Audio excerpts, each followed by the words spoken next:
জুলাই আগস্টের গণ আন্দোলনের সময় মধ্যপ্রাচ্যের সংযুক্ত আরব আমিরাতে সংহতি জানিয়ে বিক্ষোভের ঘটনায় কারাগারে যাওয়া আরও ৭৫ বাংলাদেশিকে ক্ষমা করেছে দেশটির সরকার। এ নিয়ে দেশটিতে বিক্ষোভ করা মোট ১৮৮ জন মুক্তি পেলেন। এর আগে প্রথম দফায় গত ৩ সেপ্টেম্বর ৫৭ জন বাংলাদেশিকে সাধারণ ক্ষমা ঘোষণা করে আরব আমিরাত সরকার। গত জুলাই মাসে সরকারি চাকরিতে কোটা সংস্কারের দাবিতে বাংলাদেশ যখন বিক্ষোভে উত্তাল, সে সময় তাতে সংহতি জানিয়ে আমিরাতের রাস্তায় বিক্ষোভে নেমেছিলেন বাংলাদেশিরা।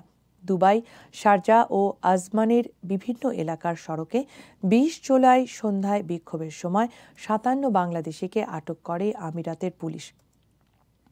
দুদিন পর দাঙ্গা, যোগাযোগে প্রতিবন্ধকতা সৃষ্টি এবং সম্পদহানির মতো অভিযোগে বিভিন্ন মেয়াদে তাদের সাজা ঘোষণা করে কারাগারে পাঠানো হয়। এরপর বাংলাদেশিদের জন্য ভিসা সুবিধা অনির্দিষ্টকালের জন্য বন্ধ করার ঘোষণা দেয় আমিরাত সরকার।